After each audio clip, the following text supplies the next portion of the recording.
me room. The little dog laugh to see such fun and the dish run away with his food. Want to wet up me shoes and now wet up me hat. Wet up me dog and wet up me cat. Wet up the bed, wet up me parrot. Want to wet up me what's it not? You mean you what not? No me what? Want to wet up me what? Last night, right? And With it was news. hilarious. I really like how we put in brackets. But you see what I have on the screen right now, too?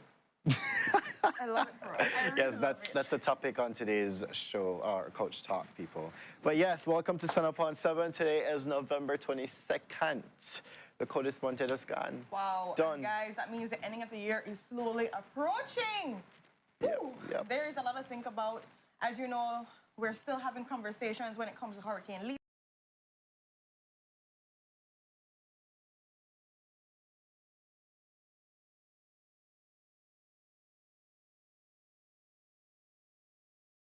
That Courtney was out there showing immense damage happening. So we're going to talk about that, but also the upcoming Jaguar one for November 27th. See how you can be involved. What is your part to play? What else do we have, Brandon? Right, so we're joined via Zoom this morning with Her Excellency Dr. Candice Pitts, talking about, what's happening in Taiwan and a recent award for Best Embassy. Oh. What? Shut your mouth. Believes we to get there. I love it when we see things like that. Positivity. Of course, we have Coach Talk with a lot of things that are under the sun, hilarious, and just, what? Really? That's happening? Yeah. So we're going to definitely dive into those. As you know how it works, put your comments in the comment section, put your questions. We're going to try to dive into everything and make sure all conversations are meaningful and what you need to start off your Tuesday the right way. So, shall we get to the couch? Let's do it. The couch we shall get to. The sweetheart song with me broom. The little dog laugh to see such fun and the dish run away with his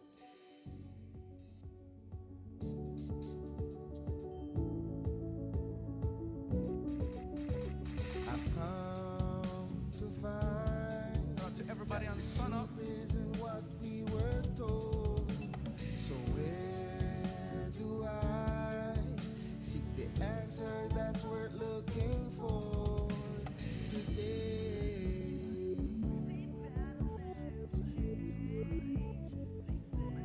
In the scene, everyone, and he's here to talk to us about Sun Up on 7, the show that we're on right now. So, Jules, tell me, this is one of your favorites.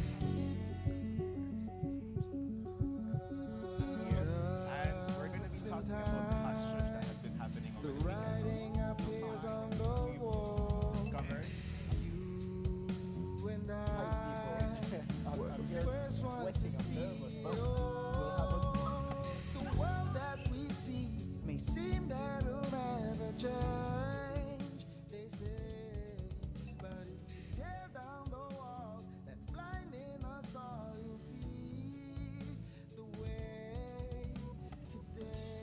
Good morning, Belize, or as Alonzo says, yes, good morning, Belize.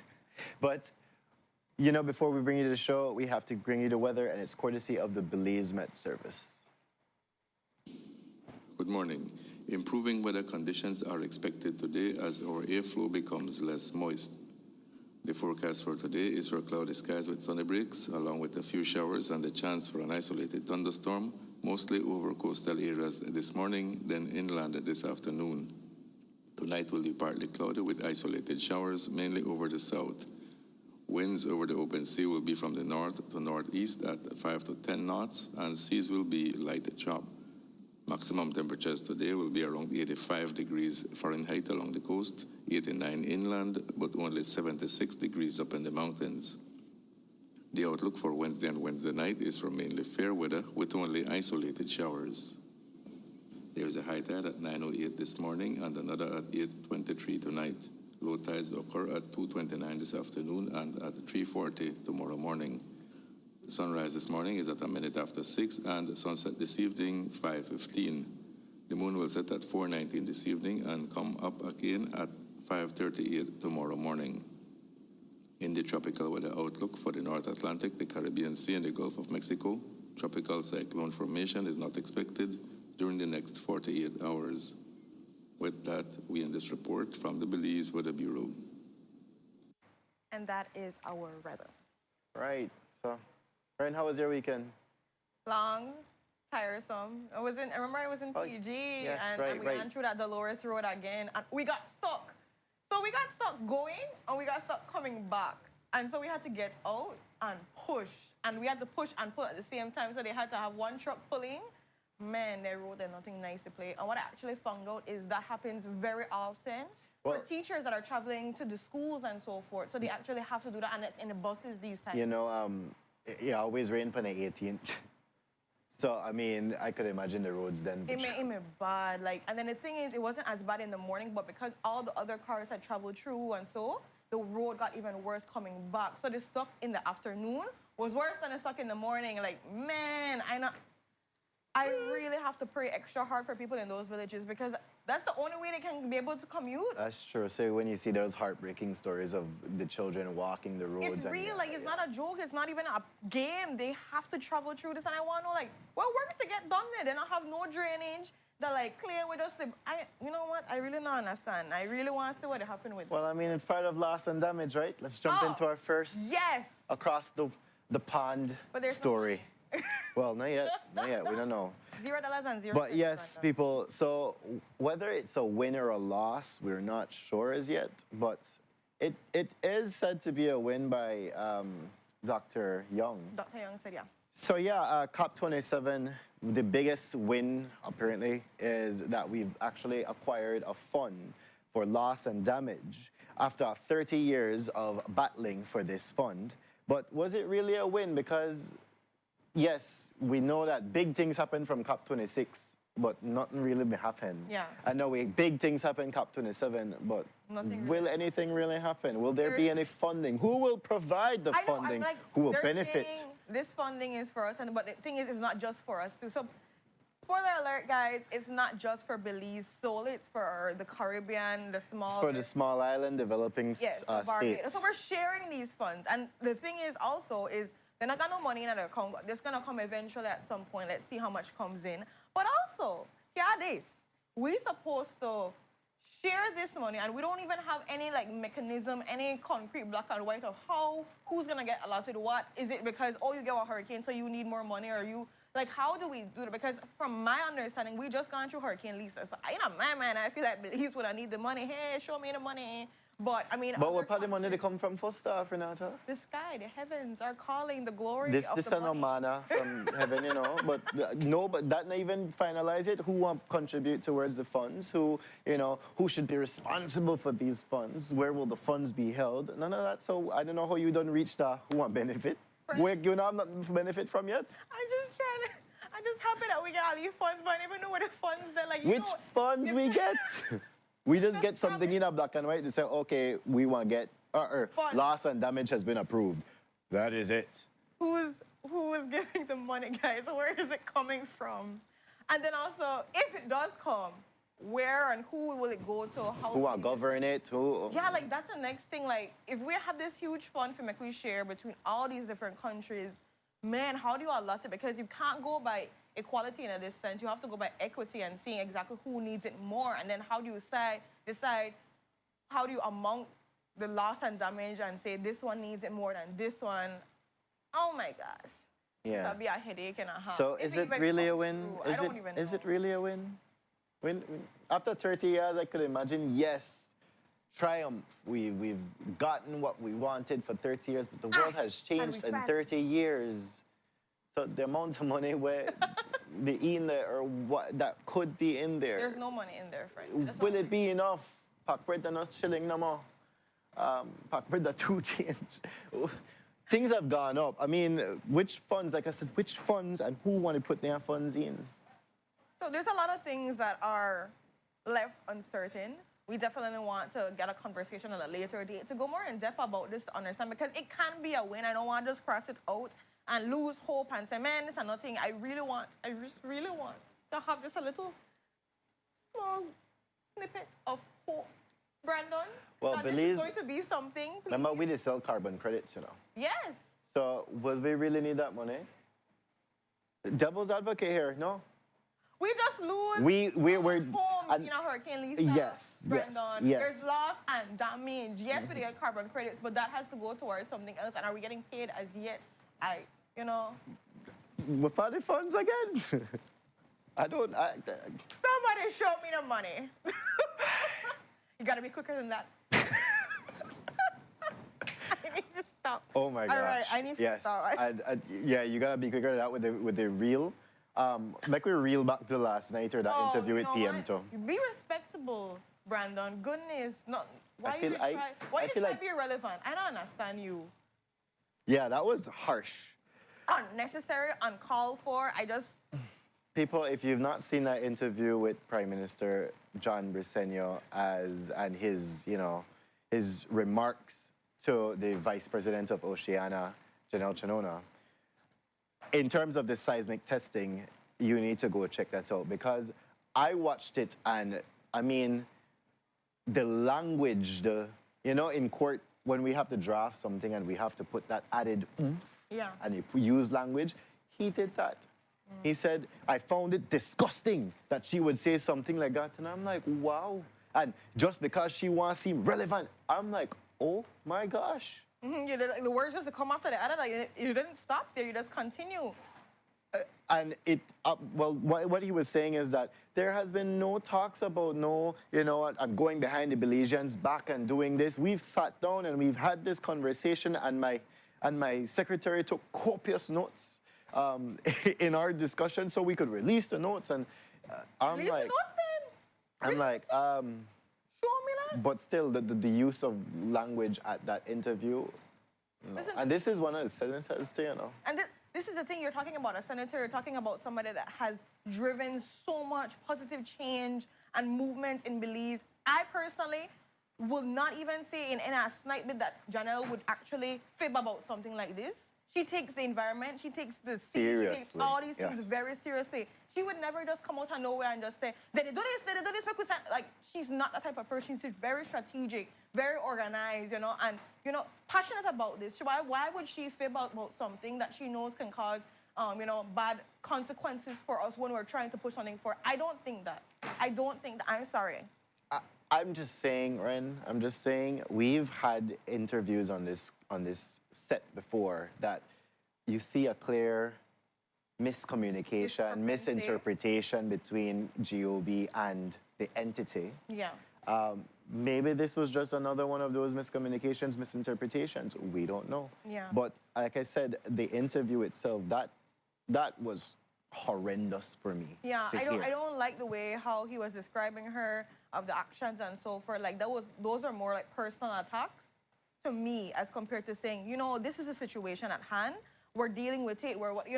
I feel like Let's you can go to explain the situation. Yes. Let's give my side of the story. Don't bash on the other person's side, to seem more credible. To seem more relevant. Wow, that word, that Like, struck me. Whenever have you seen that Janelle has tried to gain fame or glory or whatever it is from this? Like, she's literally doing the work and it's hard work. Like, how is it about relevance? Like, no.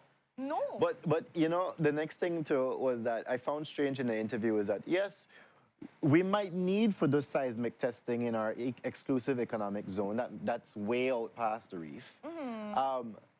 Just to see if we have oil reserves there so that we could go to the richer countries and say, hey, you know what? We got oil reserves here. Pay we for protect it.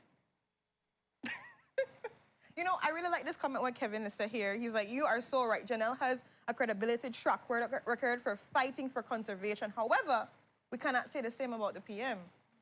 Oof. Oof. Oof. Ooh, drop the ball right there. But seriously, I honestly think that... And everybody's agreeing in here, he was very disrespectful. There is a way in which you address situation, especially as a public figure. You have to be mindful of your words. You have to be mindful of how you describe people because you can be very disrespectful along the way. And just because you are in a certain position doesn't mean you can say any and everything that you feel comes to your mouth. Everybody knows in communications and PR, you have to be mindful. Right. So, I mean, yeah, seismic testing to find out if oil is down there so that we could negotiate about protecting the oil. That don't make no sense. For me, when I heard that, I'm like, okay, what sense? What sense we are getting money for protect the oil when we know how oil-driven countries have, you know, Then the they interview about skyrocket. your show, like, he made that against this thing. And then No, but they skyrocketed. Countries that have found oil have skyrocketed, you know, but at what cost? At what cost? And then have you to have remember other what nations our coming in and seas just are. extracting. Look, he was referring to Spanish Lookout and only had $600 million that we got from it, and there's no more to show. When he's saying that our reef brings in about 600 million that. more per year. So, I mean, make it make sense, Ren. No, I really... 2 plus 2 equals blue hat.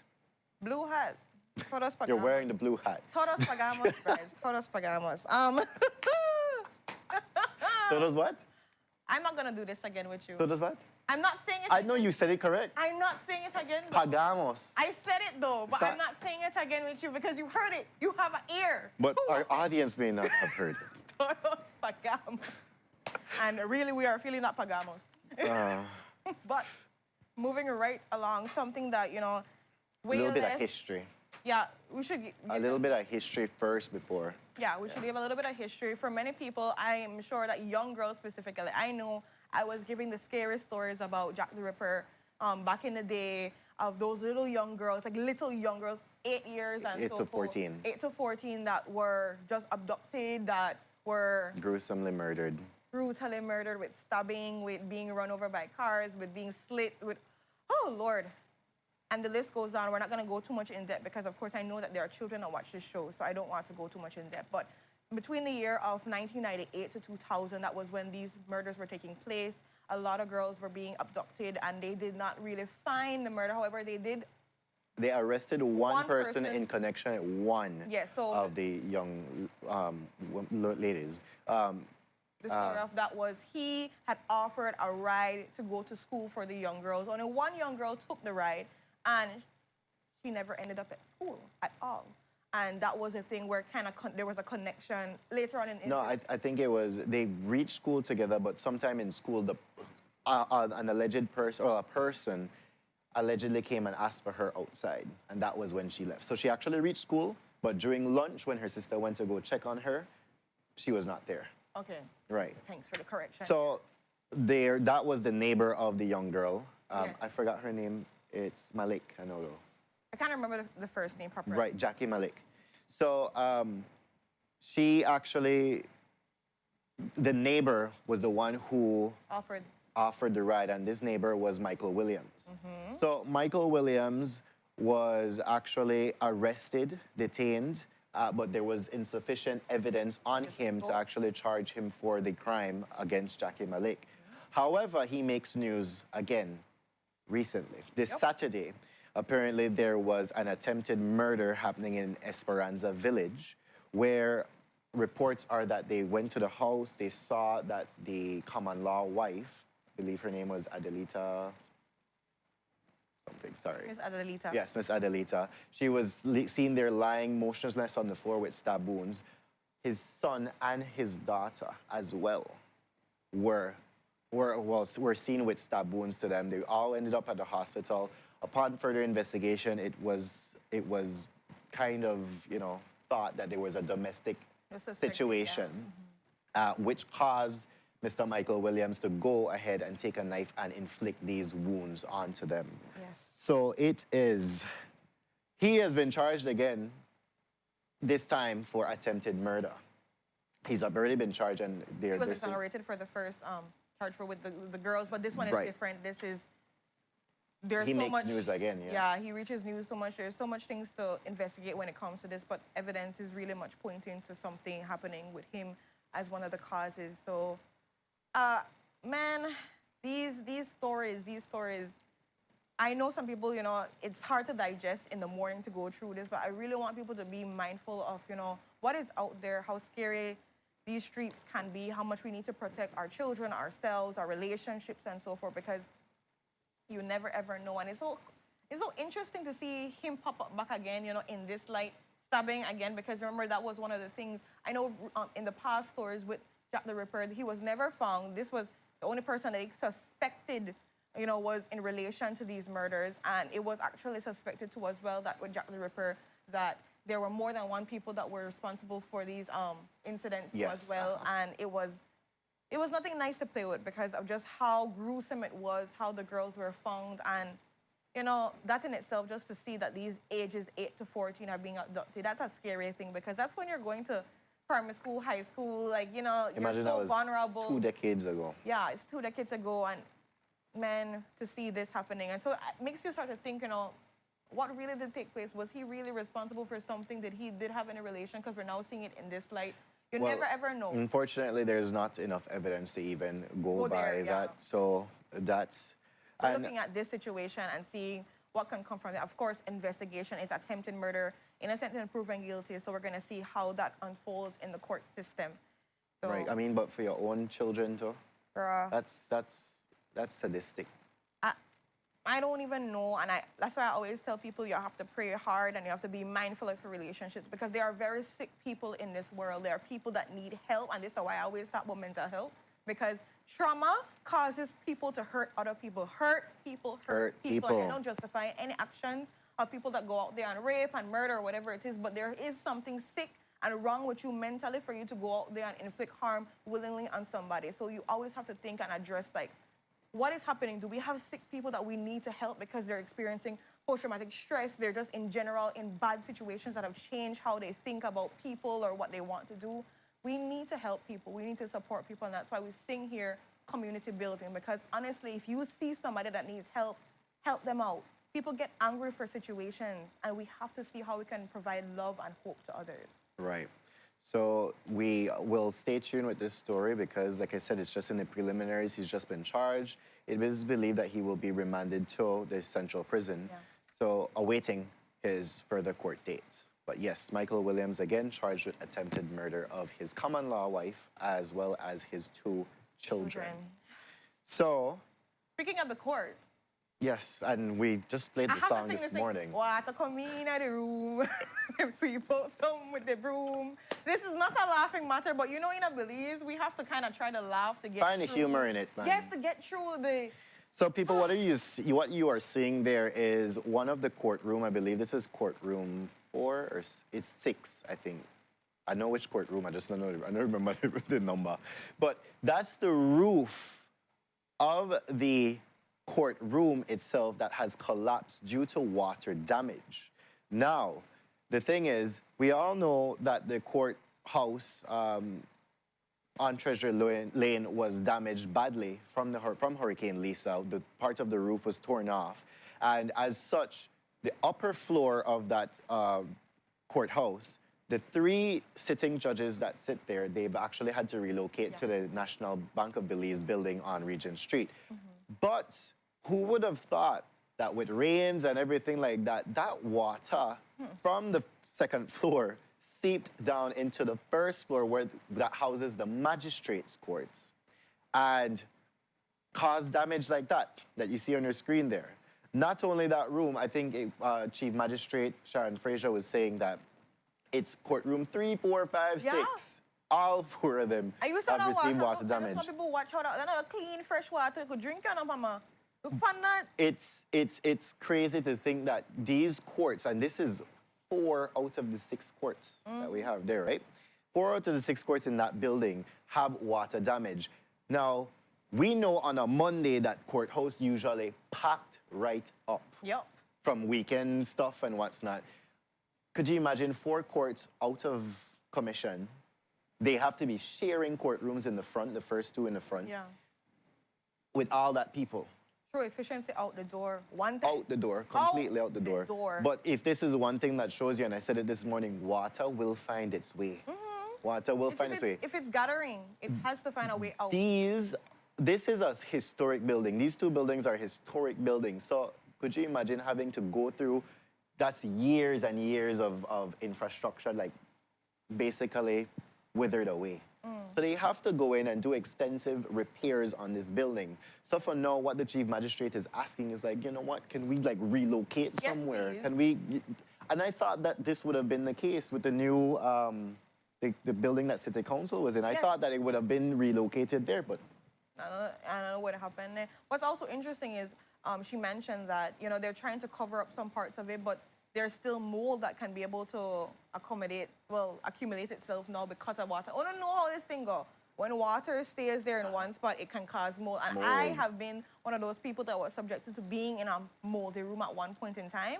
And let me tell you something, that are nothing nice to play with. It's the scent, everything, it's just, you can't work in that. You can't work the scent itself. It also is detrimental to your health. Yeah. Let's start there. You can't function in that actual present time there.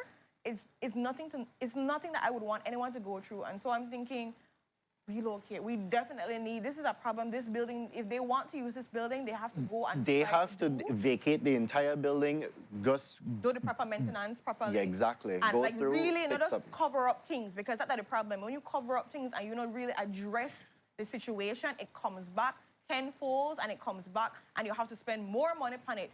I remember when Address it properly. Justice Schumann was on the couch here and she was talking about her courtroom, which was one of them that lost the roof Yes, over I it. remember. But I remember being in that courtroom itself, and when it rains, you could see the water dripping. You see the panels on the roof, they're completely, one, moldy, or two, wet. And so that's just upstairs, but now we see the damage that's happening downstairs, that the roof is now off.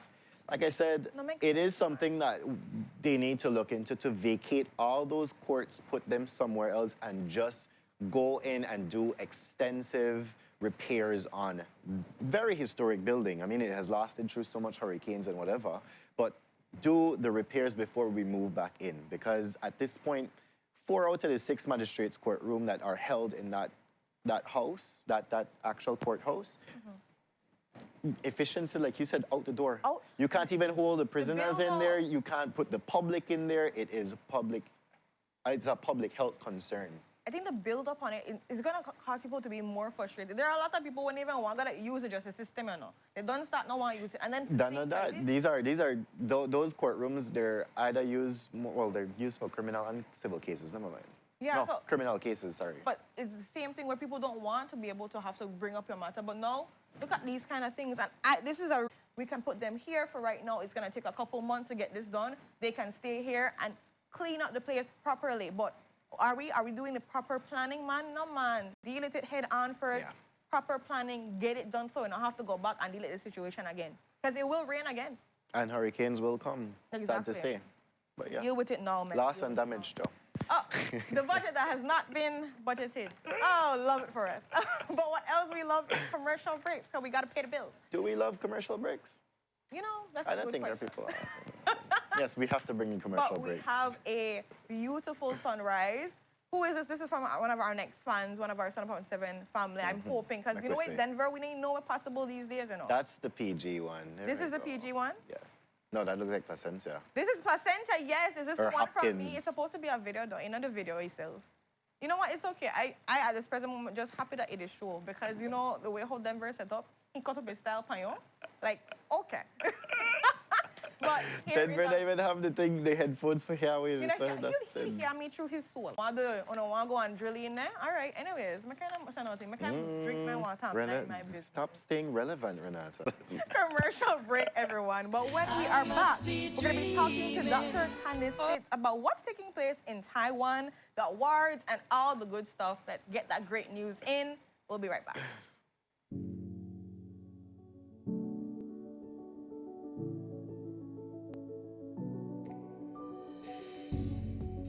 Everything you hear so far, that's true.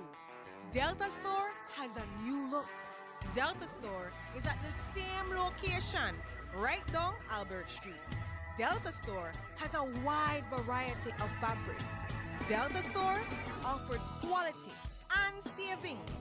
Everything in a Delta Store for only $4.99 or less. Snap out of that dream and head on down to Delta Store today.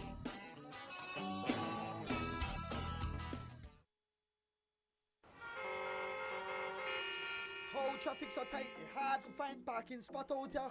That true to boy. But you forget Dongtong Plaza parking lot? Sure, which part that day? Turn right off of Albert Street into Bishop Street and right behind Dongtong Plaza parking lot there. You sure, y'all? Yes, man.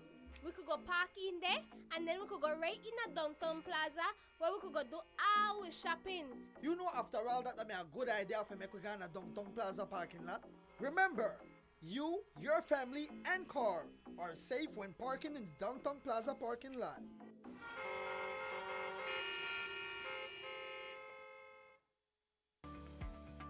¿Sabías que Hospital Galenia modificó los protocolos de seguridad y prevención de salud ante la pandemia de COVID-19 para evitar contagios? Creamos un concepto que denominamos quirófano santuario no COVID. Hospital Galenia, más que un hospital.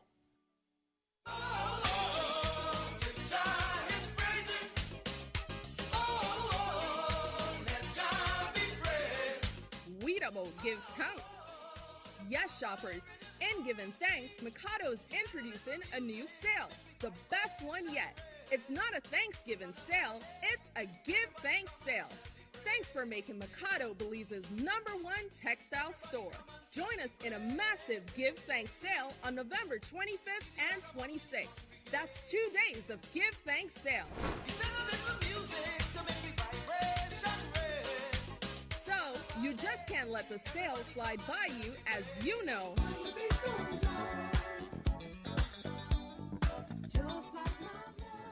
Yes, and the sale goes on.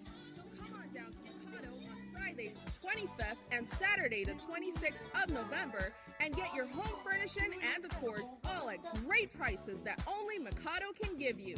Your one-stop for fabrics and so much more. Mikado at number 37 Albert Street. Give Thanks Sale, your textile palace.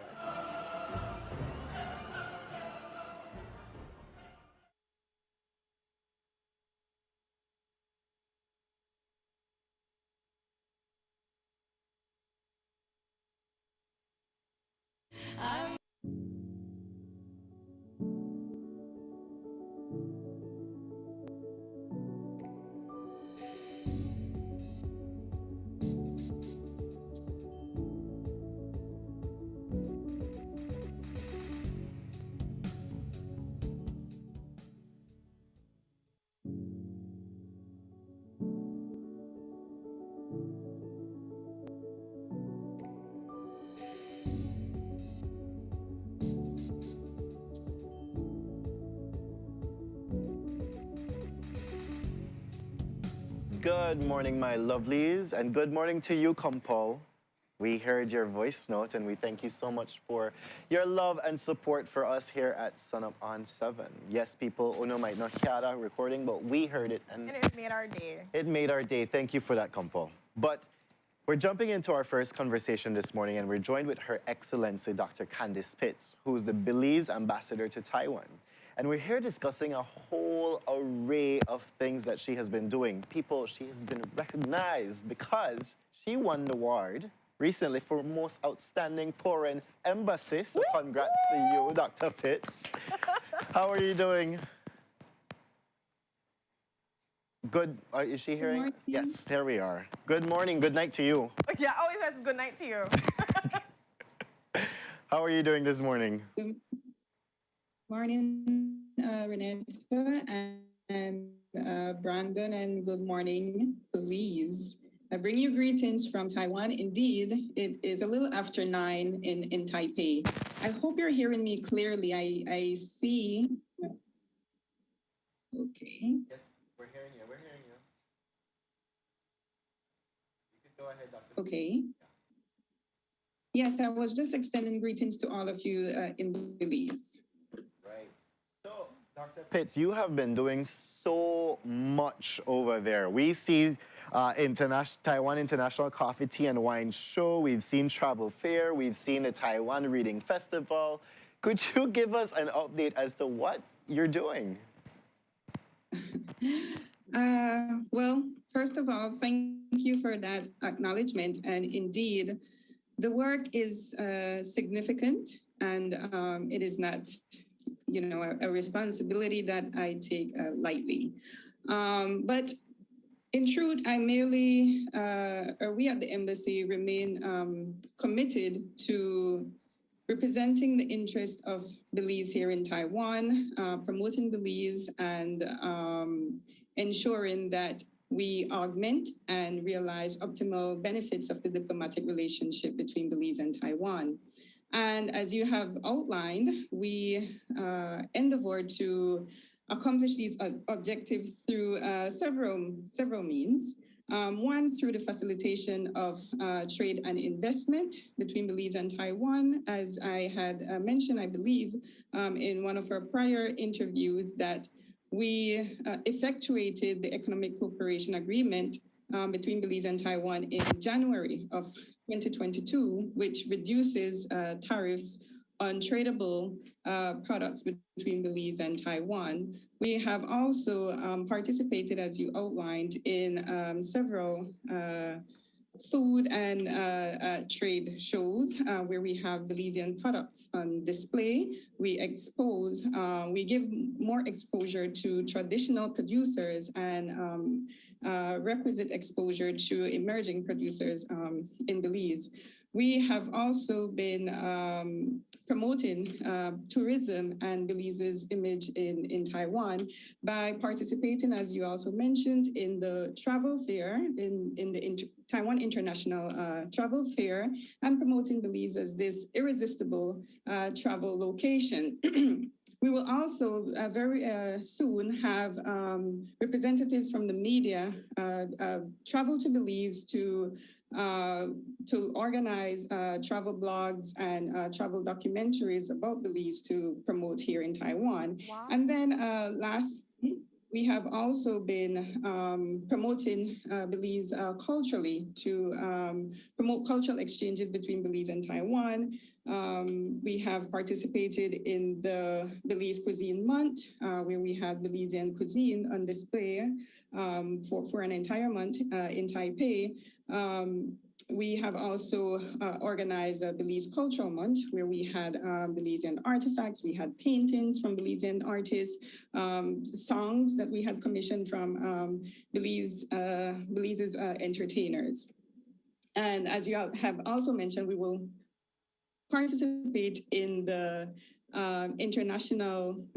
Taiwan International Reading Festival for the very first time this year, which is also an opportunity for us to give added exposure to Belize, as well as to introduce Taiwanese, particularly Taiwanese children, to the rich culture, the diverse cultures, the rich history, and the warm and beautiful and welcoming peoples of Belize.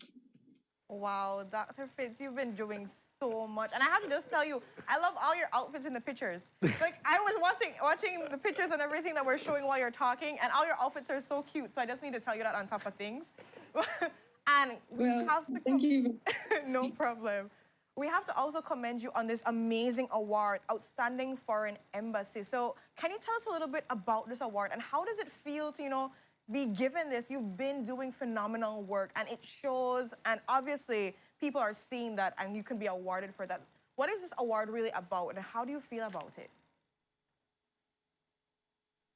Well, the Golden Merchant Awards was created by the General Chamber of Commerce of the Republic of China, Taiwan, in 1946. And it is one of the most prestigious awards among the business community here in Taiwan. And in 1991, I believe, the Chamber had added that category of the most outstanding foreign embassy to the award. And the nominees are selected by the government, investment and trade agencies, by the Foreign Chamber of Commerce here in Taiwan, as well as important business enterprises. And the selection is also based, as you rightfully indicated, on the work that you do, that your embassy does in helping to strengthen the bilateral relationship between your country and Taiwan. And as the Chamber indicates, that the work that you are doing through the embassy is a force for good. So I was very honored to be the recipient this year of the most outstanding foreign embassy. I was not anticipating it. As I've said, I have just remained committed. My very small staff and I at the embassy have remained committed to just promoting Belize and to augment the diplomatic relationship between Belize and Taiwan. I love it. It's great when you're not even expecting these things and it happens, because it shows that, you know, your heart is in there, and your team also, because we know you don't do it on your own. You're, like you said, you're a very small team that's doing great big things, even though their size is small. You have to commend them. And I want to ask, because, you know, when you get awards like these, people are always saying, what's next? Like, you know, like you have that your pressure now to, like, you've gotten this outstanding foreign embassy, so they're expecting outstanding foreign embassy stuff. So tell us a little bit about maybe, you know, what is one next thing that you see in the near future that you would really want to bring? Because a lot of these things that we're seeing here, some of them are the first time they're being done, which is really exciting. So people are getting the rich culture of Belize in so many different forms. So you're very much innovative, and your team is innovative on how you bring across what Belize has to offer. So is there anything else that you guys are thinking about, that are planning, that's in the horizon that you want to, like, let people know about? Well, we are currently working on the Taiwan International Reading Festival. I am very excited about this event in particular because I just really love literature. And I have read through all of the books, and they are so very entertaining, and they are very engaging. And I just really appreciate how the authors are able to take the young readers, you know, the children, on a journey to Belize, and just introduce them to our ancient Mayan civilization, our exotic wildlife, our diverse marine ecosystem, the cuisine, the melting pot of cultures in Belize. So I am very much looking forward to this. And on the opening of the festival, we're also donating a copy of each of these books to the National Central Library, so that they can have them available and accessible to the children of Taiwan, even for years to come, where they will have this access to the cultures of Belize. So that is what we're working on immediately. And there are other cultural activities that we are planning, as well as I'm also very interested in promoting trade and investment between Belize and Taiwan. I think that is an important aspect of our bilateral relationship that we need to work on more aggressively. I love it. I also think the same thing too as well. We have a big community of Belizean students over there. And so to think that we can be able to see our products, see everything from Belize, you know, really in stores, in places, share it across, because that's the problem sometimes, like, you want something from Belize and it's so far, and like, when are you gonna be able to get that? So the idea of having more trade and investment and, you know, remove of the tariffs and so forth, that makes it a lot more easy to send these things across. I think this is just opening the door for us to really connect with Taiwan, and Taiwan to connect with us too as well. So it's a beautiful relationship that you're building here, and I just really have to commend you again, Dr. Pitts. It's wonderful, phenomenal work that you guys are doing. Currently, we still have Miss Shahira McCoy from Beltrade here in Taiwan. I believe she leaves in a couple of days. And she was assistant at the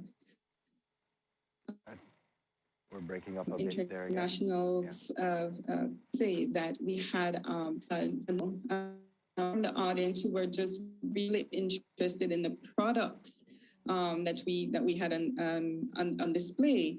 And there was even this one coffee importer from Korea who said, South Korea, who said that he traveled to this show every year, and this is the first year that Belize is participating, and he just needed to come and see what products that we had available. And he was very interested in our coffee from Gallon Jug, I believe, Gallon Jug. We are producing a small quantity, but that's where people start.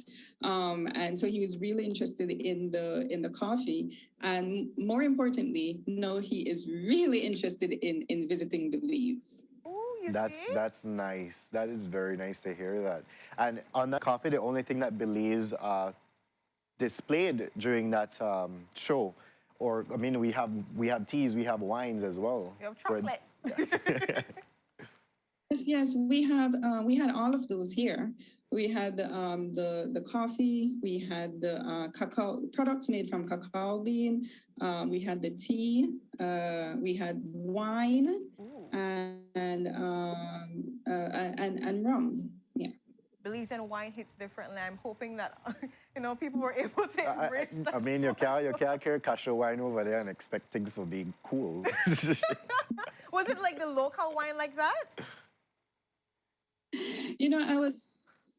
I was really, really happy and pleased to see the number of small producers who were participating in this event. And, we had sent the request through Beltrade to reach out to the Belizean producers. Being here, doing a little bit, letting people get a taste of it. The exposure is what allows the investment to come in. People are like, you know what, I love your coffee, I just love your wine. I want to make sure we have that in all our stores here or whatever. I want to try the Belize. Or I want to come to Belize, exactly. and I want to see how it's made or stuff like that. That's the little spark that people don't understand. So I really have to commend Beltrade and everyone for making sure that we get, this exposure. And I'm hoping, like, when they have the next expo fair for this, that more Belizeans will participate. Because the more variety we get, the better it is for us. The people say, oh, I can try this one, I can try that one, I can take a little bit of this home. And it's just going to be able to build the exposure and just the Belizean experience that is unbelievable. Had to dash that in there. But thank you so much, Dr. Pitts, for sharing this time with us and giving us all the amazing updates. As we're wrapping up this segment, is there anything you want to let the viewers outside know, or the Belizeans from Taiwan that are in Taiwan right now know? Any message you want to give to the people? Okay. Before I get to that, I see that both you and Brandon are drinking something out of mugs, and I'm hoping that it's Gallon Jug coffee and not Nescafe. I'm actually drinking water. I drink water every morning. Crystal water. People like me aren't good with coffee. Okay, because the products are really, really good. They did let me sample some of them, and I think that they're definitely worth investing in. And to answer or to address your comment, I am just really appreciative for this platform to continue to promote Belize. And as you can see, I do so with all the passion in my being. I really do think that Belize deserves the requisite level of representation in a dignified and respectful way on the international stage. And I'm also very appreciative of the host country of Taiwan and the enthusiasm and the earnestness with which they collaborate with our embassy to augment the diplomatic relationship between Belize and Taiwan. And so though I'm nostalgic, I will just continue to, nostalgic for Belize, I'll just continue to send you greetings from Taiwan, and I will continue to do the great work here in Taipei, Taiwan. And we thank you for that too, Dr. Pitts. You've been doing an amazing job. Yes, we expect nothing but greatness from you and your team, and continue the work that makes sure people know Belize is there, present, and there's so much to offer from us. So thank you for letting us have that platform and get that exposure, and allowing Belize to live on in many different hearts and stomachs too as well, and taste buds. So we really, truly commend you. And again, congratulations on your award. Yes. Congratulations. It's really big, and it shows that your passion and the determination of your team and yourself is really paying off. Thank you so very much. Thank you for your time. No problem. And with that, guys, we go to our next commercial break. When we're back, we're going to be talking about the Belize Zoo. I get always excited about this. Talk about the recovery process as well as the Jaguar Run coming up November 27. Are we going to run with the Jaguars, for the Jaguars? What's happening? What's taking place? All of that, so much more. The deets are coming. The scoop is here. Are the Jaguars here? I don't know. We're going to find out on that next segment. No bag of Stay chips, tuned. people. Bag of fresh fruit. We'll be right back.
I must be dreaming. Oh no, honey bun, you're not. Everything you hear, so far that's true. Delta Store has a new look. Delta Store is at the same location, right down Albert Street. Delta Store has a wide variety of fabric. Delta Store offers quality and savings. Everything in a Delta Store that only $4.99 or less. Snap out of that dream and head on down to Delta Store today.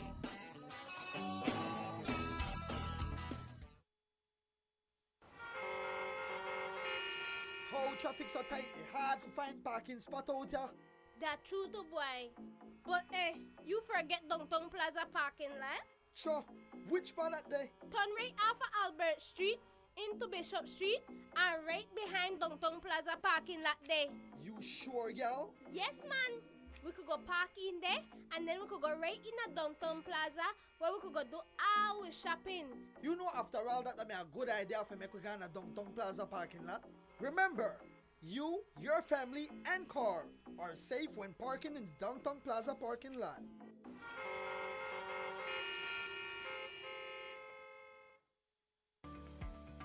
¿Sabías que Hospital Galenia modificó los protocolos de seguridad y prevención de salud ante la pandemia de COVID-19 para evitar contagios?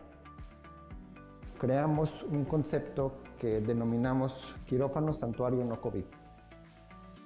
Hospital Galenia, más que un hospital.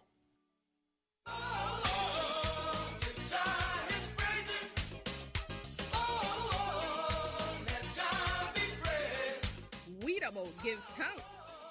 Yes, shoppers, in giving thanks, Mikado's introducing a new sale, the best one yet. It's not a Thanksgiving sale, it's a give thanks sale. Thanks for making Mikado Belize's #1 textile store. Join us in a massive give thanks sale on November 25th and 26th. That's 2 days of give thanks sale. So, you just can't let the sale slide by you, as you know.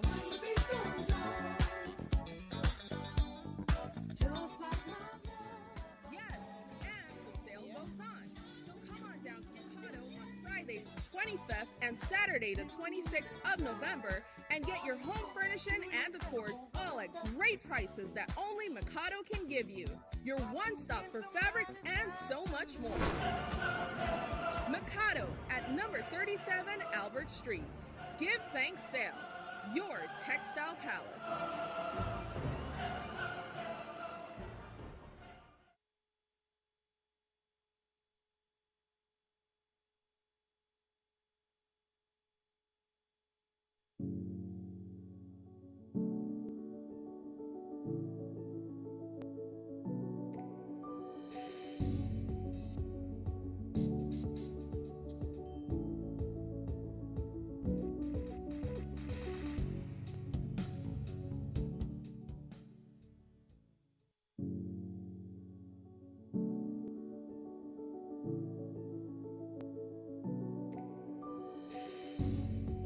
Good morning, my beautiful and resilient people out there. Whether you're from Belize or abroad, welcome back to Sun Up on 7.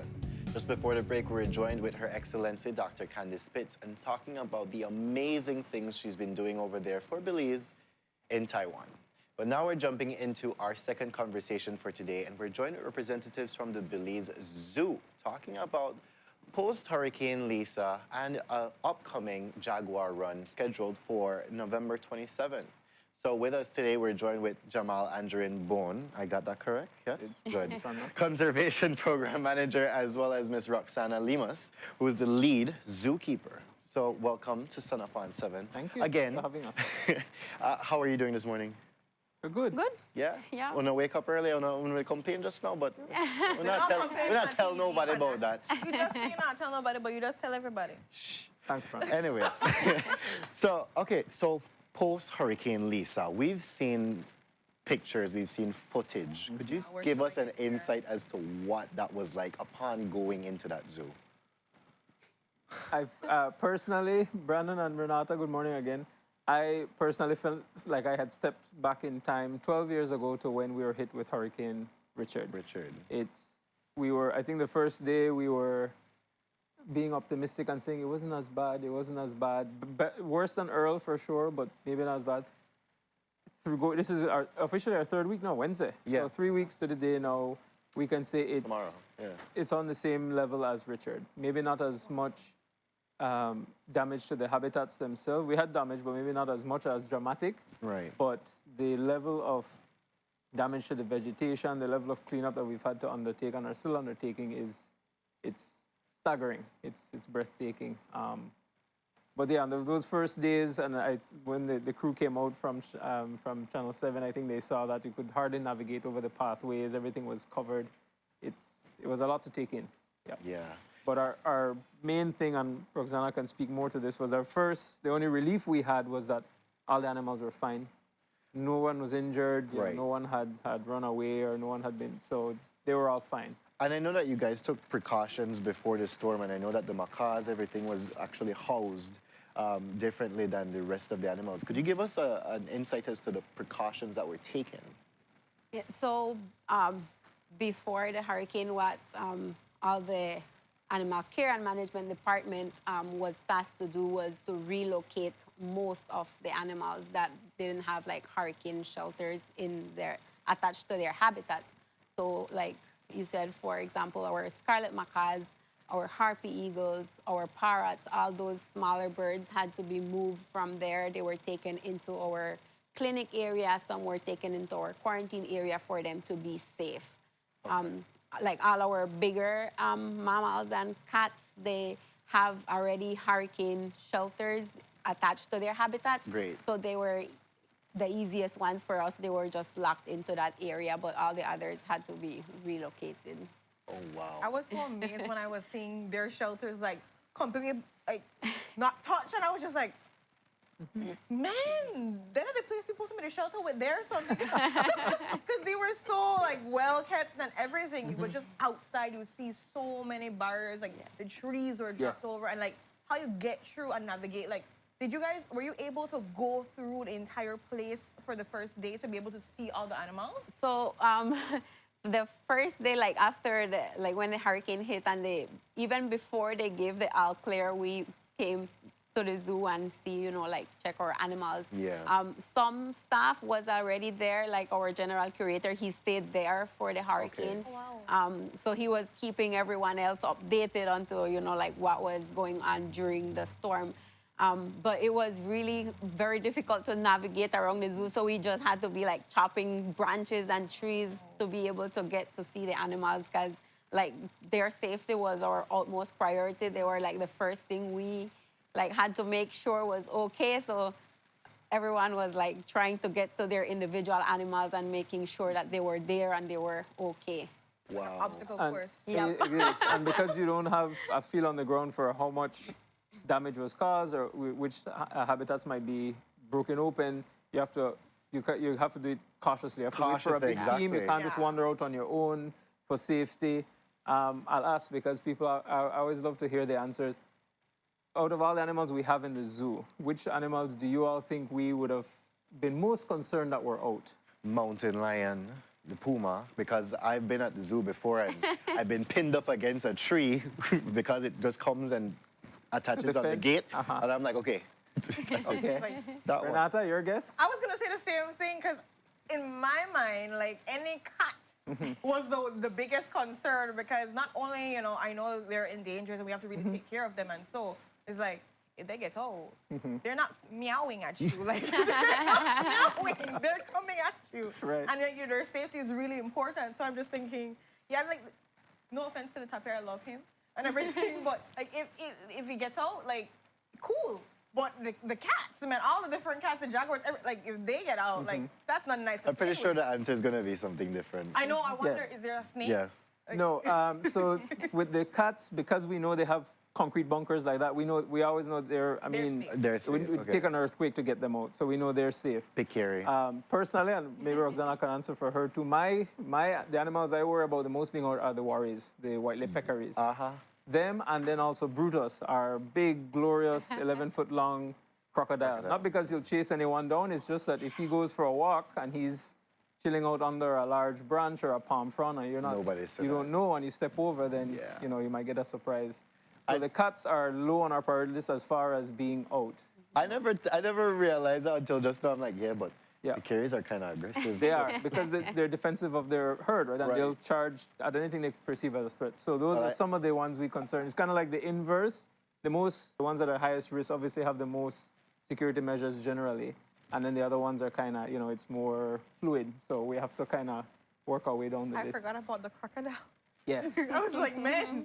And then they have this way of being so discreet in how they hide too. Correct. So imagine you try to reach a crocodile and crocodile reach you. There's Brutus. That is not nice. So thankfully none of them are out, but generally apart from the vegetation you saw, so we actually did a walk through last week, now that we could get to every corner of the zoo, and we did a full assessment. And so we have 50 habitats, what we consider individual spaces for, even if we have like 4 or 5 for the jaguars, because each animal has its own space. We have a lot for the tapirs. So we have 50 independently functional spaces for the animals that are public. Then we have another almost like 15 off-site that the public don't get to see. Okay. And so out of those 50, all of them were touched in some way. So we had impact to all, but overall we had about 23 of them that got like cosmetic damage, so minimal, where it's just maybe move some branches out of the way, check the electrics or check the fencing, the animals can go back in. We had some that we needed some patching and repairs and a lot of vegetation hauled out before they could be inhabitable for the animals as well. And then, we had 23, we had 17, that were like that, 17 that had some degree of damage, and then 10 that were major, which they're like, we almost have to start from scratch with them, including, unfortunately, Martin, who's the star of the Jaguar run that's coming up. Oh, wow. Yeah. So I wanted to ask, because you're talking about, all the different damages. Give me some finances here, Jamal. Like, how much would you equate the loss that the zoo has experienced?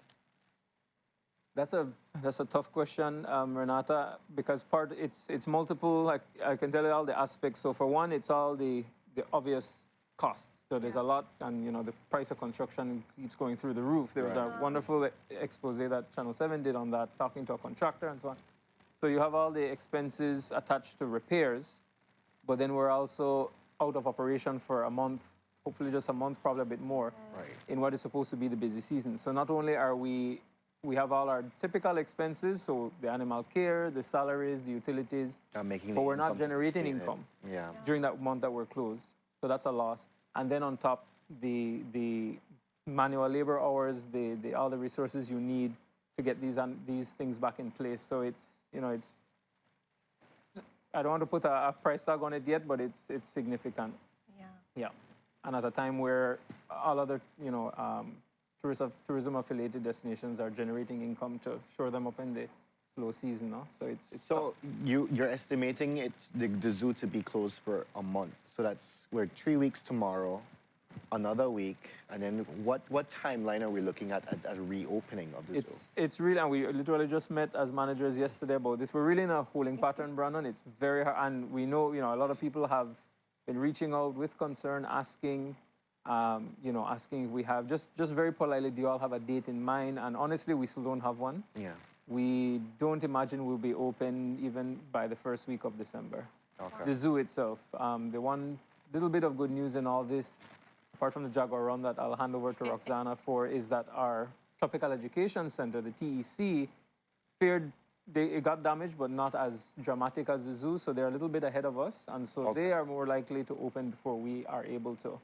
But it's kind of like a catch-22. People come to the TEC often to visit the zoo, and if the zoo isn't open, people. So we're playing that game. Okay. But yeah, we're looking at least, and this is again on form with how Richard treated us. It was about a month and a half with Richard. It's looking about the same for the zoo, but. The minute we know, you all will know. We'll That's like shout it from the big rooftops. announcement. Like, Yeah. seriously, be like, the zoo is back. Yeah. Hello, let Yeah. us go. Let's see the Jaguar. Yeah. Do something. But as you've seen, and Roxana can speak to this, the team is working around the clock. Every day there's another animal going out. I think it's about maybe a quarter of the habitats now that don't have their occupants yet. Maybe Roxana can talk about some of the more recent animals. Know about the habitat. Yes. Girl.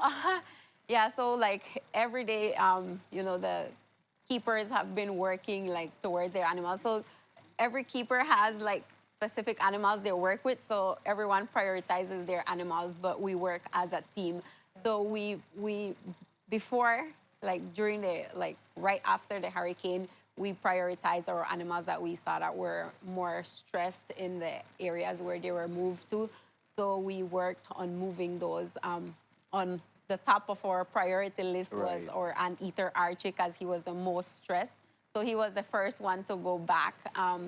But every day after that, we've been working on all the other habitats, taking them out. So our latest one that went out into his habitat was Boomer, or Jabiru stork. So he was the one that came out. And we had a couple of, that's him. So that's where he was. I'm so happy.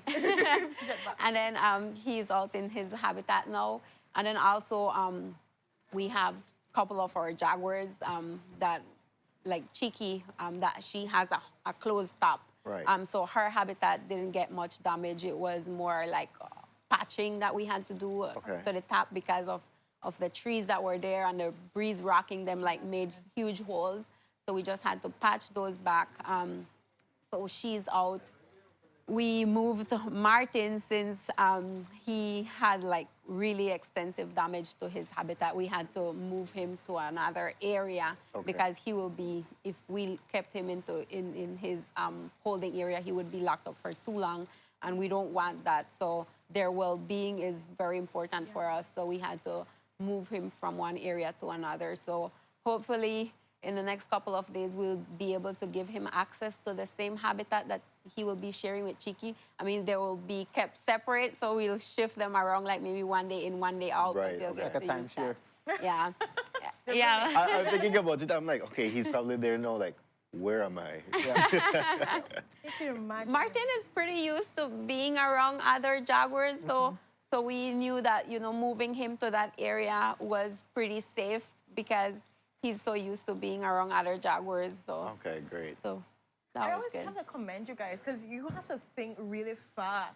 Absolutely. I don't think people understand that. They're just saying, oh, we just need to move the animals. But we have to move these animals. Yeah. Keep yourself safe. Keep the animals safe. Make sure, you were talking about the ones that were stressed. People don't get that. You have to make sure that this animal is okay to be moved. That Absolutely. we have to act fast and all these different things, right? And part of the hurricane preparedness isn't just when, Nemo says, "It est confoé." To commend the animal care team, again, Roxana and the other keepers, there's a lot of training that goes on throughout the year to make them comfortable with being handled or moved or put into carriers just for general well-being. So, if they have to get a checkup by a vet, or they have to be moved so they can do some work on their habitat. So it helps when it's real emergency time to have animals that are cooperative to go into some of the carriers. Not all of them, you can't catch everybody, but the ones that, if there's less time spent trying to coerce them or coax them into being transported. I could imagine the war in them. It's positive reinforcement. It's just rewarding behaviors that are in their best interest and helps with the keepers managing it. So that is what they're doing throughout the year before we even know a hurricane's on the radar. So it just, and every year, you know, it gets more sophisticated. So we're in a better place when we have to scramble. Like we had, you know, we had just finished up with Boo at the zoo, and then we got the word that the hurricane is coming. So we had like 2 days to prepare really before it hits. So, you know, We're just like how Archie is stressed, Uno must be stressed. yes, and but unfortunately, we know our stress, and we have to move them around. They have no idea, so you know, it doesn't help. And it's probably uncomfortable too for them. Like, yo, I have my home. Why you to take me out to my Yeah. home? Yes. But, like, that's not fair. I want to evict you. Like, that kind of thing. Yep. But I know the positive news is we're still pushing for our Jaguar run. So, Yes. Roxana, tell us all the good news about that. I know some people are saying that they are already registered to it. I know the registration has been out. Talk to us about, you know, how can people get involved? It's happening November 27th. And so, deets. Yes, so the Jaguar Run is happening still. I got a lot of, you know, like calls and texts from people like, is it going to be postponed or canceled because of the hurricane? I'm like, no, it's happening because all we practically need for the run to happen is the parking lot. And, you know, as long as I have an area where to start, the race can go on. So the race is just to observe International Jaguar Day, which is celebrated yearly on November 29th, but that's a Tuesday. So we're just moving it the 27th because it's a Sunday and most runners would have that day. So it's just started like a small idea for me, you know, like I work with Jaguars and I wanted to do something to raise awareness about these cats and, you know, the threats that they face, like habitat loss, prey loss, and get into conflict with livestock when they're in the wild. So I decided to do the race, and it will also benefit one of our Jaguars, Martin. So all the funds that are raised from this will go towards building Martin a pond. So right now, he even needs more than, you know, the pond now because his whole habitat got destroyed. Yeah. But yeah, so I have 134 runners registered for the race. 114 of those are in person, so they're coming in person to do the race. And then I have 24 runners that signed up to do it virtually. They had 2 options, so you could have signed up for the 5K and 10 miles. So the 10 miles is 16 kilometers thereabout. So that's for like the persons that are really into running. Like Yeah. Like not jog run, they run. But you know, we had both options, so to give you know, everyone an opportunity to become involved in this event here. So run for Jaguars 5 mile and 5K and 10 miles is presented by Travelers Liquors Limited. So they're one of our biggest sponsors that we have. And the registration, unfortunately, is closed already because there was like so much I had to do to prepare for it. You know, like our medals are all pre-ordered and they're like a specific custom, design. right? Yeah, it's custom made. It has one of our Jaguars is on the medal. So, so all that had to be like done way in advance. Each runner that signed up, they had the opportunity to sign up and ask for a T-shirt if they wanted one. So all those had to also be pre-ordered. So it's a lot of work, but I'm excited, you know, that it turned out very good. I was not expecting so many runners, but I'm glad we got them. Yes, that's good. Yeah, and you know, it shows, you know, how much the people love and support us at the Belize Zoo and Tropical Education Center, and especially now that, you know, we, after the aftermath from Lisa, it will definitely be very helpful for us. But yeah, it's a good turnout. It's a good turnout, and it's happening. Okay, so that's some good news. When I have virtual running in my mind, I like, so I can run in my mind. I was like, oh, I don't have to run. I could just like run in my mind, like run through my thoughts. Almost. So how the virtual run works is that you can run from anywhere, wherever you are. If you're in your house on a treadmill or anywhere, just clock your time and your kilometers, and then you send it to a link. So you get an email where you get a link where you would send your time. Okay. And that's how we keep track of that.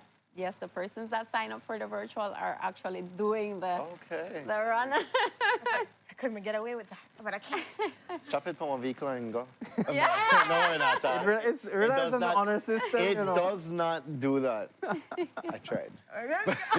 You said Jamal, you're saying, Roxana? No, because the vehicle goes too fast. So, you know, clock right it. now, registration is completely closed for both virtual and for in-person, right? Yes.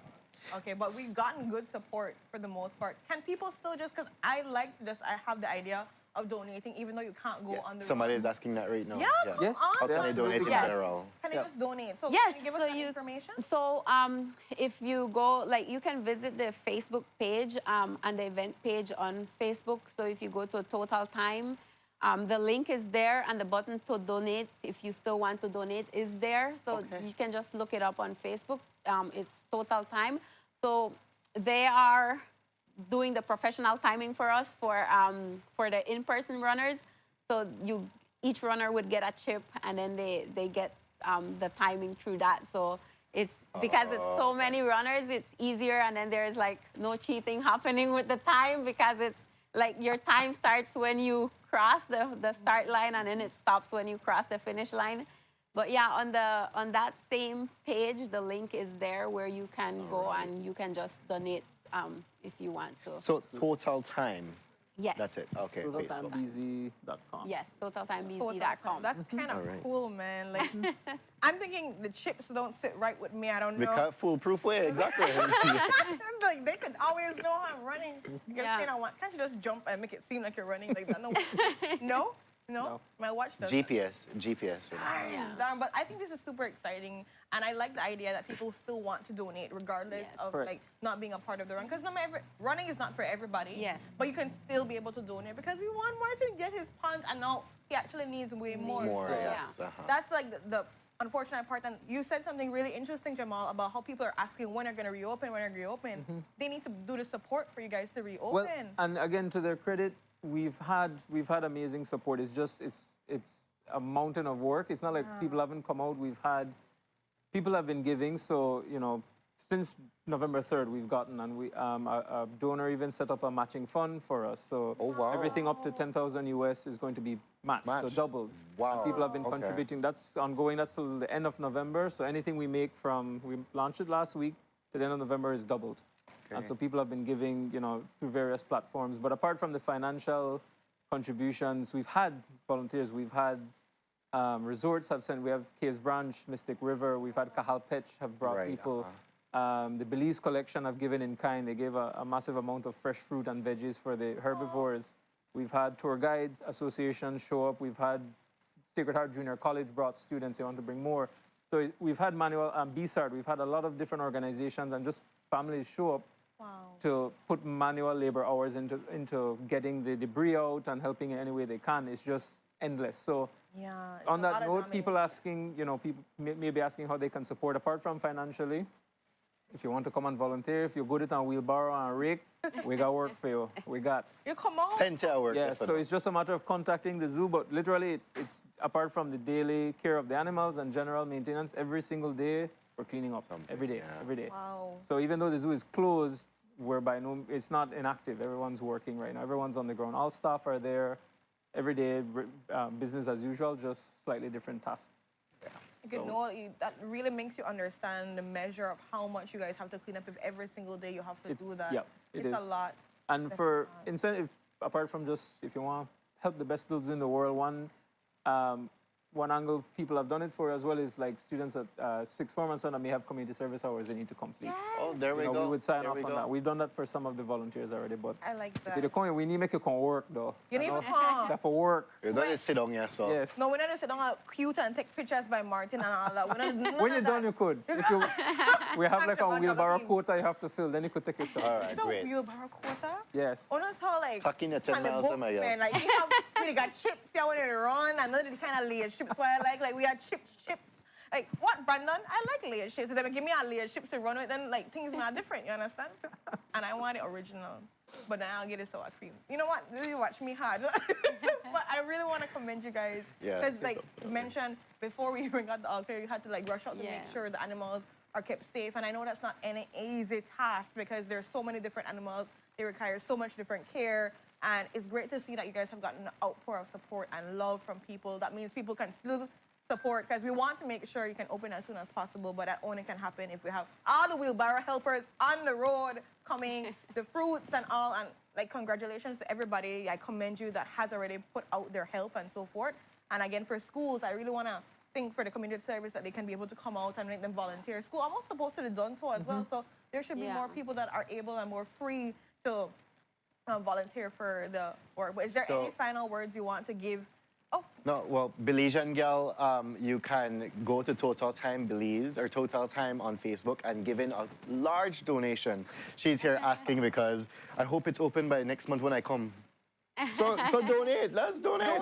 The more support we get, the more likely it is. Yeah, so as much money as you can give it out, and then just try do your time, like maybe more in the middle of December or like ending of December, if anything, to try to say, give them sufficient time to open. Because you don't want to open, because we need We really don't want to be closed right now. Yeah, I know, and it's financially straining you as well because that's how you make your money.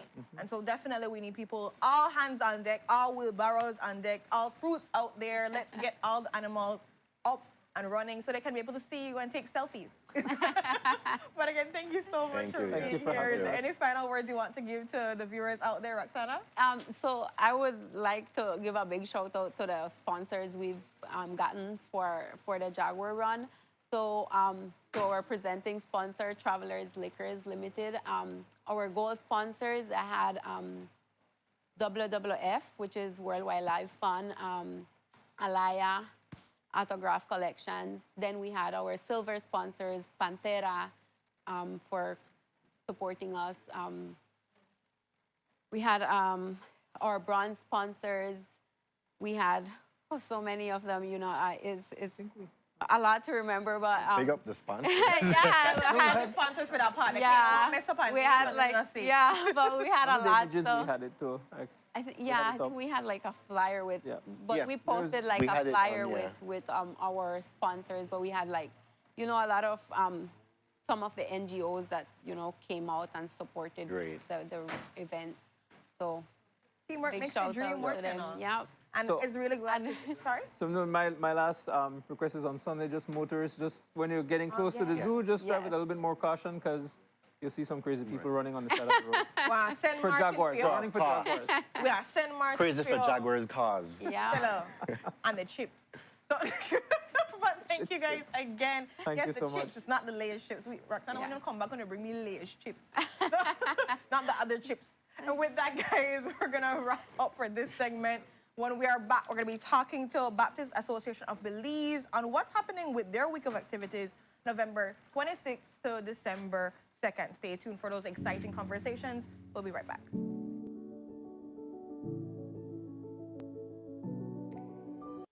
I must be dreaming. Oh no, honey bun, you're not. Everything you hear so far, that's true. Delta Store has a new look. Delta Store is at the same location, right down Albert Street.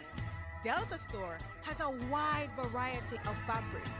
Delta Store offers quality and savings. Everything in a Delta Store for only $4.99 or less. Snap out of that dream and head on down to Delta Store today.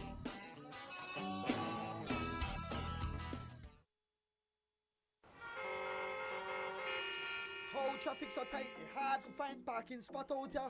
That true to boy. But you forget Downtown Plaza parking lot? Sure, which part that day? Turn right off of Albert Street into Bishop Street and right behind Downtown Plaza parking lot there. You sure, y'all? Yes, man. We could go park in there and then we could go right in the Downtown Plaza where we could go do our shopping. You know, after all that, be a good idea for make we go in a Downtown Plaza parking lot. Remember, you, your family, and car are safe when parking in the Downtown Plaza parking lot.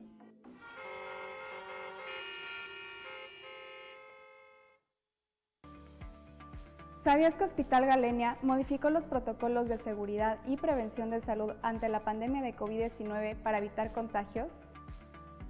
Creamos un concepto que denominamos quirófano santuario no COVID. Hospital Galenia, más que un hospital.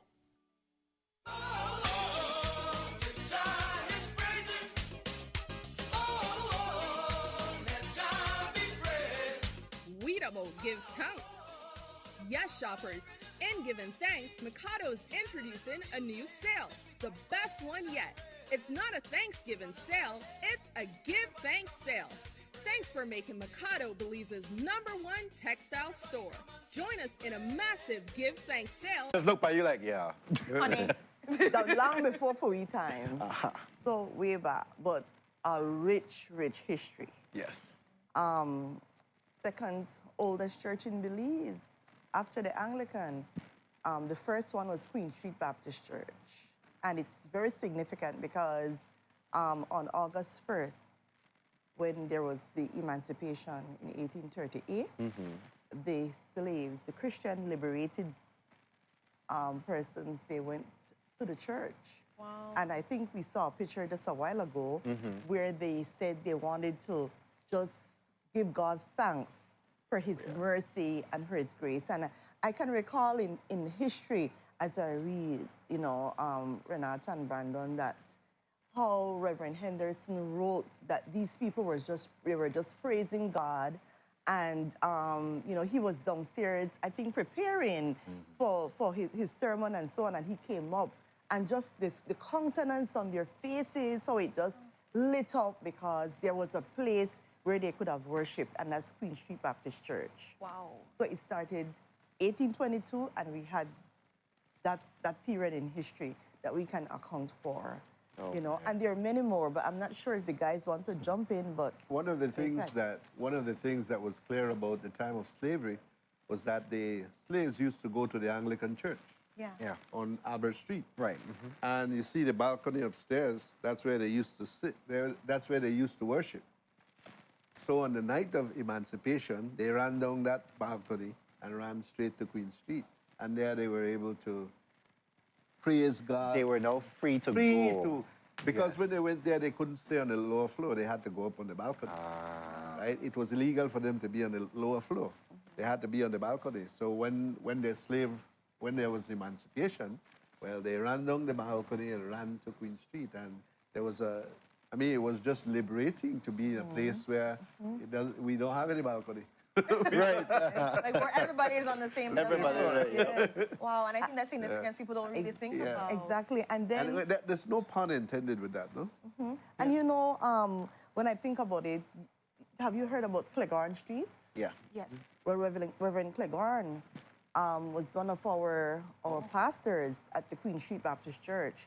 And he served on many, many boards, like the Volunteer Guard board. He actually, I think he's one of the ones that helped establish the cross-country cycling classic, right, Dwight? Yes. He committed at And then also he was one of them that gave the keys to, you know how old this is, way back then. I think it was like in 1927. Well, still Okay, so we're now in the 1900s.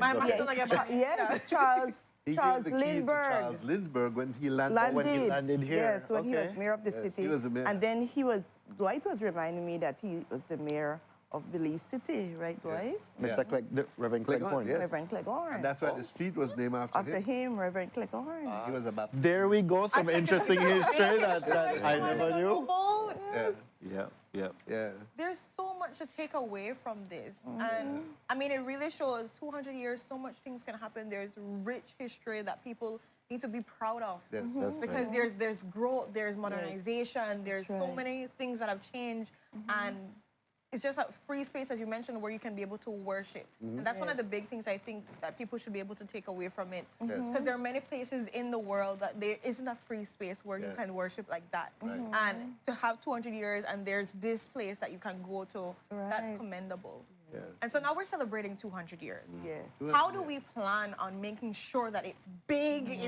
This is the way I see the look because I get ready. None of us were here for the 100, so we're here for the 200 now. We're here for the 200. When we started, I looked over to Lisa because they are the ones who are the committee who are formulating. Perfect question. Yes, I get to speak. They about to learn today. I get to speak now. Well, we have been organizing and planning and trying to get all our people together to be excited and be ready for this grand celebration, this great accomplishment that our church have, our association have experienced. But what we have planned is a week of activities, starting with a motorcade.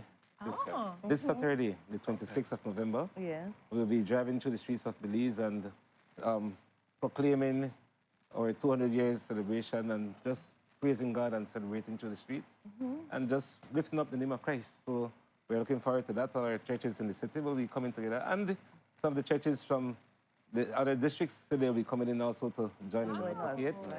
Right, so This is just a Saturday. yes, and it's a We got a week countrywide back. celebration. It's a countrywide Okay. celebration. So all the churches across the country will be engaged in the activities that we have planned. So we'll plan it nationally. We plan things to be done locally and within our regions. Yes. Right. So this Sunday is when we'll be having our inaugural Thanksgiving service at the Berzile, and that begins at 10:30 in the morning. I don't know why in my mind when I hear Thanksgiving, I think about the turkey dinner, you know that. Oh yes, Baptist is known for eating. Yes, Fellowship you say and fellowship. So, I like that one. It goes we perfect. can't have a big service and not have something to eat. So definitely, Exactly. we'll be having some sumptuous food. And I mean that birds out, we're done big already. Yes. So I could So imagine. everybody will be So coming all in. the churches across the country, Corozal will come in, Orange Walk, Sun Creek, Cayo, Toledo, Belmopan, Dangriga. everybody will be coming in. Toledo will be coming in, and so it's really expecting a big turnout this Sunday. And like Dwight is saying, all over the country will be coming in. Notice we said we started with what? One Baptist church, Right. Queen Street. So now we have over like almost 56 Baptist churches around the entire country. We're divided into 4 regions. So we only have just Belize City, but now we have all over the country. And then we also, one of the things that we are famous for is schools, because we do have preschools, primary schools, and high schools where we adult serve, education. and adult education as well. So then that's why Brother Dwight was saying that it's all over the country that will be joining together. So some things we'll be doing together, some will be doing separately during the rest of the week. So maybe Dwight, you want to share some of the other... Yes, the Monday we'll be having prayer is an important part of all Christians' life. So we'll be having an evening of prayer, and it will be done through Zoom. Yes, through Zoom. So we'll be sending out a link and all our members, and we'll be able to join in the prayer, the evening of prayer. And we'll have a wonderful time just praying and for our country and praying that God will continue to bless this nation. You know, and the Tuesday, we'll be having a public lecture, and we have invited one of our well-known historians, Mr. Nigel Encolada, who will be sharing some in-depth information about churches and our Baptist church and how we started. And yeah, he's excited. He told me of a special book he just got about church development in Belize, so he's excited to share from that. So we're inviting the entire public to be held at Queen Street Baptist Church, corner Queen and Eve Street, and we begin at 7 in the evening. It's a public lecture, so everyone is welcome to come out and be a part of that session. Yes. We think only the we are rich history. Imagine when he come with the book. I know, right? I know. Exactly. You know what I mean? New information runs downhill. And we also have other Baptist persons who will be sharing with us their experience and their work in the church and how we have grown over the years. Right. Then the Wednesday, we'll be having street meetings. We call it satellite street meetings because we're asking all our churches countrywide to go to a corner and preach the gospel and sing praises and just share our faith. So we are calling all our churches to be out in a corner on the Wednesday evening. Thursday, we take a little break to get some little rest. And Friday, we get right back into it. We have a school rally. All the schools will be having some celebration Great. And then in the evening, it's an elegant evening. We'll be having a banquet. And each region will be having a banquet. Okay. At the same time, 7 o'clock, different places will be at, and it should be very great. And they come in at the Sunday best. I really Yes. want that. I really Yes, want that yes. perfect time. It says Yes. Sunday best. Right? That's right. That's Box right. are about, we don't even worry. It's a grand event. Yes. Wow. Right? And then the Saturday, we wind down with doing community service. All our Give it back. churches will go back into the our communities where we are placed, Help somebody and we will fix be a fence. blessing. Oh, we really need it right now too. Exactly. Yeah, and it's a perfect Yep. time. Perfect time. Do some yes. basket Go to the giveaways. Yeah, go to the zoo. I was Yep, right, listening. yes. So that's what we have planned for this week of celebration. We want to be engaging and just to do what we do best, to proclaim Christ. Right. We didn't mention our team, but it's Baptist Ministry, 1822 to 2022, lit by God, still shining, pressing forward.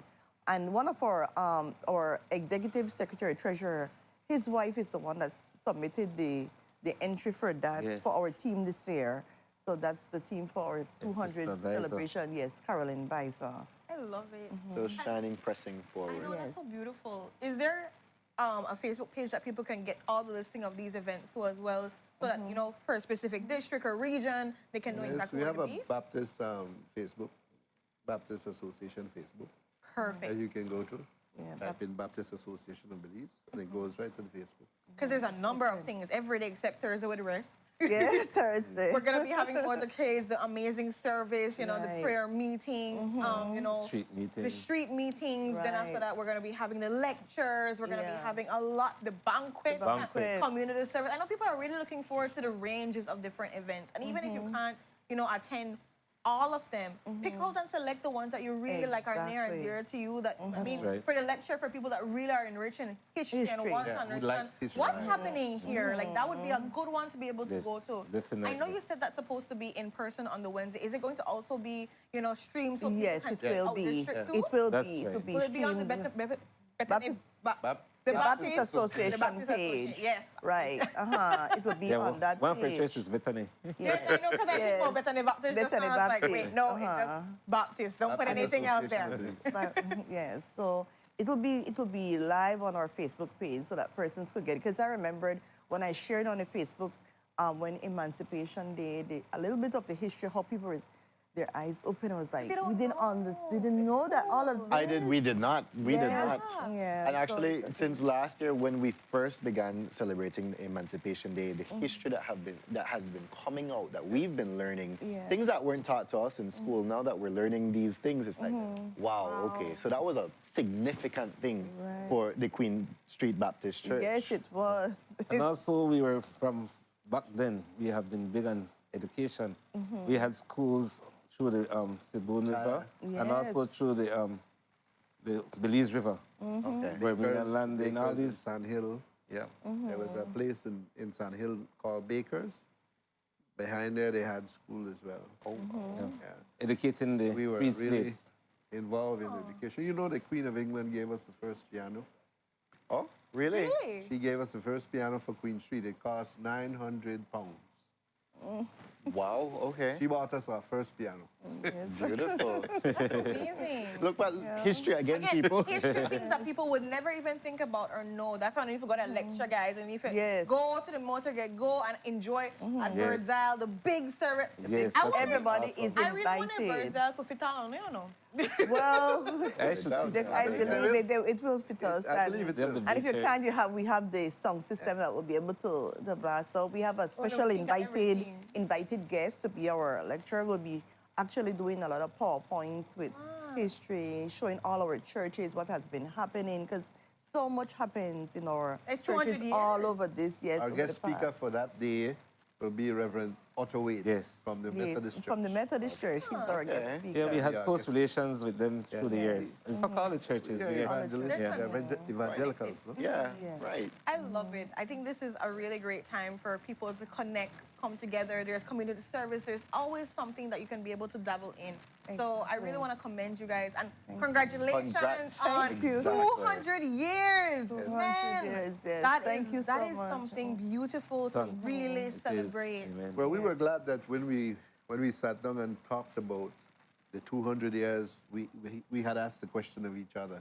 Will we just let that pass? No, man. Can't do that. No. And, you know, we all agreed, no, we can't let that pass. But I feel like we planned it too as well. Like Historic. there's something for everyone out there. Yes. And, Yes. and there's also that connection where we have Zoom now, so people can really be able, if you're the out district, you can still be able to Yeah. enjoy things here that are happening Exactly. in the district. So, like, we're thinking about all our, we have the Mayan churches down south, all the way to the tip of the Guatemala border area.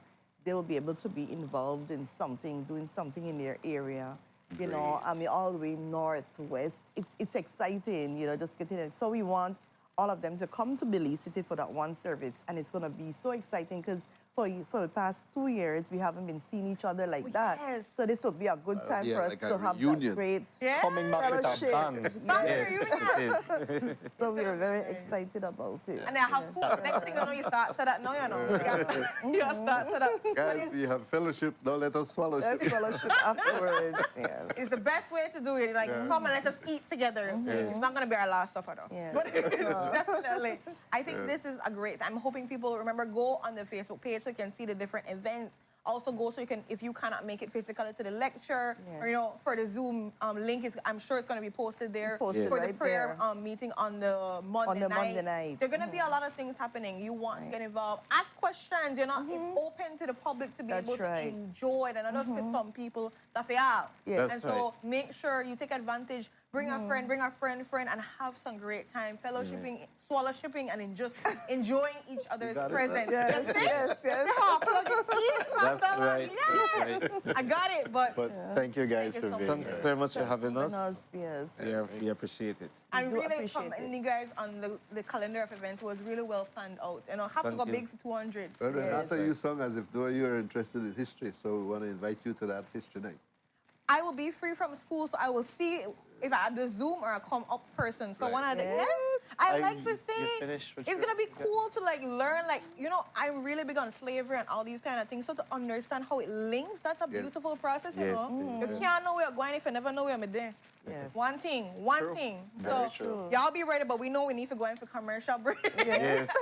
Again, thank you guys so much, Thank guys. Thank you Thanks for again. having us, Brandon Thank and you for having Renato. No Yes. problem. 200 years, guys. Let's see what happens in the next 3. I won't be here for the 300 years, but let's see what happens. Regardless. We're going to push for that too as well. But with that, we're pushing for a commercial break. When we're back, we're going to be wrapping up today's show. Stay tuned.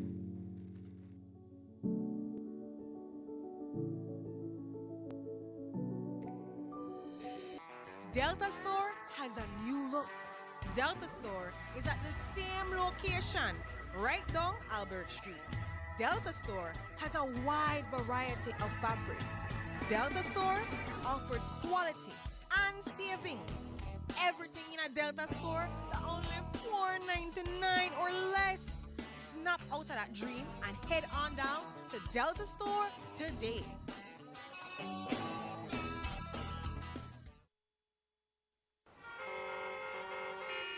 How traffic so tight, it's hard to find parking spot out here. That true to boy. But you forget Downtown Plaza parking lot? Sure, which part that day? Turn right off of Albert Street into Bishop Street and right behind Downtown Plaza parking lot there. You sure, girl? Yes, man. We could go park in there and then we could go right in a Downtown Plaza where we could go do our shopping. You know, after all that, I mean, a good idea for make we go in a Downtown Plaza parking lot. Remember, you, your family, and car are safe when parking in the Downtown Plaza parking lot.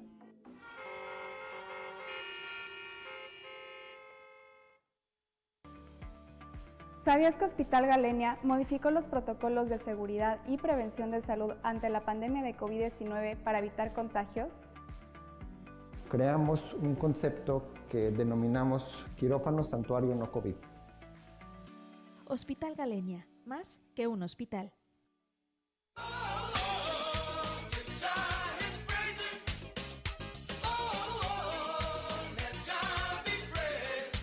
We don't give thanks.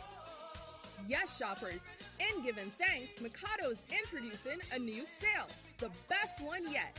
It's not a Thanksgiving sale, it's a Give Thanks sale. Thanks for making Mikado Belize's #1 textile store. Join us in a massive Give Thanks sale on November 25th and 26th. That's 2 days of Give Thanks sale.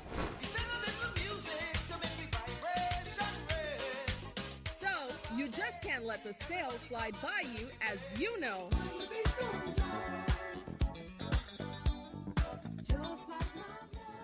Yes, and the sale goes on. So come on down to Mikado on Friday the 25th and Saturday the 26th of November and get your home furnishing and decor all at great prices that only Mikado can give you. Your one stop for fabrics and so much more. Mikado at number 37 Albert Street. Give Thanks Sale, your textile palace.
And we are back. Welcome back, my darlings, my honey bunches of oats, my loves, my everything. Snoodle Pops. Scoodle Pops? Schnoodle Pops. Struggle Pops. Okay. Whatever you want to call yourself, we are in our wrap-up, and it's such a great experience to be able to share this platform with Brandon and all you that are watching us from our screens and just enjoying the time. And whoever said, I want to visit Belize. Yes, we want you to come. Come. Come, Namo. We need to come. How do you say the name? How do you say the name, Brandon? Mavki Tontoy. You're welcome. You're welcome in Belize. I leave it in there. Okay, now sound language just now. Say it again. No, Mavki Tontoy. Tonto. That one you're crazy about. No, this is Tontoy. Anyways, we are here in the wrap-up, and we're just trying to wish everybody a safe, productive, amazing Tuesday. There's so much things to be involved in. We didn't laugh. No, Kevin. We need to call nobody Pop-Tarts. No, it's Strudel Pops. But yeah. I wonder about Tony, like, when just wake up like this. Kevin, they try to be relevant, man. Let me stop. Yes. My Love you, Kev. Woo! Yeah. Fix it, Lord. Chantal, that's the end of the show. Guys, I didn't even know if I said the words that, Brandon, that Go be great, Belize.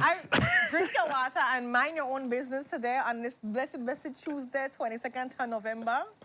It is 8:27. We're signing out at Sun Up and 7, guys. Cut the show.